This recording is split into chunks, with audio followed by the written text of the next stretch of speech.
বর্তমানে সিনেমা জগতে তামিল, তেলেগু বা মালায়ালাম ইন্ডাস্ট্রি বলিউড কিংবা হলিউডকেও হার মানাচ্ছে। কারণ প্রতি বছর এমন এমন কন্টেন্ট ভিত্তিক সিনেমা নির্মাণ করছে যা ইতিহাস খ্যাত। গত কয়েক বছরে যেসব থ্রিলার, রোমান্স অথবা ড্রামা সিনেমা মুক্তি পেয়েছে, দৃষ্টান্তস্বরূপ বলা যায় কেজিএফ, সালার, কালকি, দ্য গট লাইফ, অ্যাভেশাম, মহারাজার মতো সিনেমা। এই ক্যাটাগরির মধ্যে আরও একটা সিনেমা জায়গা করে নিয়েছে, রায়ান। ধানুষ অভিনীত এই অ্যাকশন ড্রামা সিনেমাটি শুধু অভিনয়ই নয়, সিনেমা লেখা ও ডিরেকশনও দিয়েছেন তিনি। তবে সিনেমার গূঢ় অর্থ লুকিয়ে আছে এর ক্যাটাগরিতে। এটি একটি নিও নয়ার অ্যাকশন ড্রামা সিনেমা। তবে সিনেমাটা বুঝতে গেলে নিও নয়ার সম্পর্কে ভালোভাবে ধারণা নেওয়া যাক। ফরাসি এই নয়ার শব্দের অর্থ কালো। চলচ্চিত্রে নিও নয়ার হলো ক্লাসিক ফিল্ম ধারায় রচিত ডার্ক ফিল্ম, অর্থাৎ অপরাধমূলক দৃশ্য যা সহিংসতা ও যৌনতায় পরিপূর্ণ। এই সিনেমাটিও সেই সহিংস কাহিনী নির্ভর কন্টেন্ট। 1995 ও 99 সালে মুক্তি পাওয়া ব্র্যাড পিটের 7 ও ফাইট ক্লাব এই ধরনের সিনেমা ছিল। গল্পের শুরুটা গত শতাব্দীর দৃশ্য দিয়ে। গল্পের ব্যাকগ্রাউন্ড সাজানো শুরু হয় এখানে, যেখানে রায়ানের বাবা মা তার ছোট 2 ভাই ও বোনকে রেখে শহরের বাইরে যায়, কিন্তু তারা আর কোনোদিনই ফিরে আসেনি। অবশেষে সে তার বোন ও ভাইদের জীবন বাঁচাতে চেন্নাই শহরে আসে। চেন্নাইতে এসে শেখর নামের একজনের সাথে পরিচয় হয় রায়ানের, যে তাদেরকে এখানে থাকা ও কাজের ব্যবস্থা করে দেয়। সিনেমায় যে সহিংস তাণ্ডব দেখানো হয়েছে তা হুট করেই তুলে ধরা হয়নি। ধীরে ধীরে এগিয়ে নেওয়া হয়েছে এই রক্তাক্ত স্ক্রিন প্লেকে। সিনেমাটা নিও নয়ার হলেও গতানুগতিক ধাঁচের না করে গল্পের প্রতিটি সিনে টুইস্ট ও টান্স দিয়ে পরিপূর্ণ করা হয়েছে। গল্পটা আপাত দৃষ্টিতে প্রেডিক্টেবল মনে হলেও মিডিল হাফে গিয়ে আপনার ধারণার পরিবর্তন হতে শুরু করবে। গল্পের শুরুতে রায়ান এবং তার 2 ভাই মুথু ও মানিক্কার ক্যারেক্টার বিল্ড আপ করা হয় ছোট কিছু সিন দিয়ে। মুথু একটু পাগলাটে রকচটা টাইপের, যা দেখানো হয়েছে শুরুতেই বারে বসে মারামারির দৃশ্য দিয়ে। অপরদিকে মানিক্কা মুথুর ঠিক বিপরীত, সে ভেবে চিনতে সিদ্ধান্ত নেয়, যা দেখানো হয় কলেজ ইলেকশনে। এখানে রায়ানের বোন দুর্গা, তার চরিত্রটি দেখানো হয়েছে গুণবতী, মমতাময়ী ও চতুর্রূপী। গল্পের প্রধান 2 ভিলেন দুরাই ও সেতুরামানকে পরিচয় করানো হয় শুরুর দিকেই, যার মধ্যে দুরাই হলো এই এলাকার ক্রাইম সম্রাট। দুরাইকে সবাই ভয় পায়। যখন মুথু দুরাইয়ের লোককে বারের মধ্যে মারে, এই শুনে শেখর এসে রায়ানকে বলে দুরাই ভাইয়ের সাথে দেখা করে সমস্যার সমাধান করতে।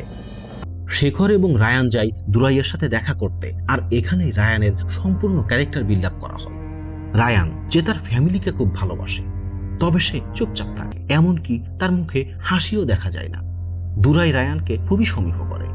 মুথুর বিষয় নিয়ে রায়ান দুরাইয়ের কাছে ক্ষমা চেয়ে ফেরার পথে দুরাইয়ের এক লোকের সাথে রায়ানের ধাক্কা লাগে। এই দেখে দুরাই তার লোককে বলে এর থেকে দূরে থাকতে। এখানে রায়ানের মিস্ট্রিয়াস ক্যারেক্টারের পরিচিতি পাওয়া যায়। একই সাথে এই এলাকার পুলিশ দুরাই ও সেতুরামানকে ধ্বংস করার জন্য ষড়যন্ত্রমূলক গেম প্ল্যান করে, যেখানে দুরাই এবং সেতুরামানের মধ্যে সংঘর্ষ সৃষ্টি করতে পুলিশ কিছু ভাড়াটিয়া গুন্ডা দিয়ে সেতুরামানের উপর হামলা চালায়। এই হামলার প্রতিবাদে সেতুরামান দুরাইয়ের গ্যাংয়ের উপর হামলার প্ল্যান করে। সেই মোতাবেক সেতুরামানের লোকজন দুরাইয়ের এলাকায় একটি বারে অপেক্ষা করতে থাকে। এইবারে মুথুও বসে মদ খাচ্ছিল, কিন্তু সমস্যা শুরু হয় তখন যখন মুথুর গার্লফ্রেন্ড সেখানে এসে মুথুকে গালিগালাজ করে চলে যায়। কারণ এই নিয়ে বারে বসা কিছু লোক হাসাহাসি করছিল, যার এক পর্যায়ে মুথুর সাথে তাদের মারামারি শুরু হয়। মারামারি করতে করতে মুথুর পেটে ছুরির আঘাত লাগে, ফলে সে পাশের ময়লার স্তূপে পড়ে যায়। আর এই ঘটনা দেখে ফেলে সেখানে থাকা গোয়েন্দা পুলিশ। এর পরপরই চারিদিকে খবর ছড়িয়ে পড়ে দুরাইয়ের ছেলে, যে বিদেশ থেকে কেবলই দেশে ফিরেছে, সে খুন হয়েছে। এই ঘটনা জানার পর রায়ান ও দুর্গা বুঝতে পারে এই খুনের সাথে মুথু জড়িত। আর ঠিক সেই সময় দুরাই রায়ানকে ফোন করে বলে মুথুকে ভুলে যেতে, যে মুথু নামে তার কোনো ভাই ছিল। এই সময় রায়ানের আসল ভয়ঙ্কর রূপ সামনে আসে। এই ঘটনার পরিপ্রেক্ষিতে ঘটতে থাকে নানা সহিংস ঘটনা, যার ভয়াবহ রূপ দেখে আপনার গায়ের লোম পর্যন্ত খাড়া হয়ে যাবে। এই সিনেমার কিছু সিন এত ব্রুটালি প্রেজেন্ট করা হয়েছে যা সচরাচর হিন্দি কিংবা দক্ষিণী সিনেমায় দেখা যায় না। এই পর্যন্ত আসতে আসতে সিনেমার পর্দায় ডার্ক প্লেতে ঘটনার পট পরিবর্তন এত সুন্দরভাবে করা হয়েছে যা দেখে আপনি মুগ্ধ হয়ে যাবেন। এরপর কি ঘটতে থাকলো, ঘটনার রোমহর্ষকতা কোন পর্যন্ত পৌঁছালো, সিনেমাটিকে নিও নয়ার ক্যাটাগরিতে কেন ফেলা হলো, এটা জানতে হলে পুরো সিনেমাটি দেখতে হবে।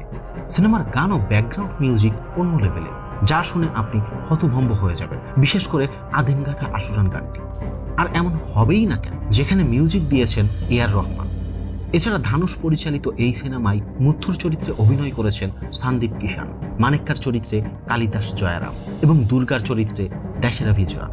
এমন একটি অভূতপূর্ব কন্টেন্টের জন্য এই সিনেমাটিকে আমি 10-এ 8 দিব।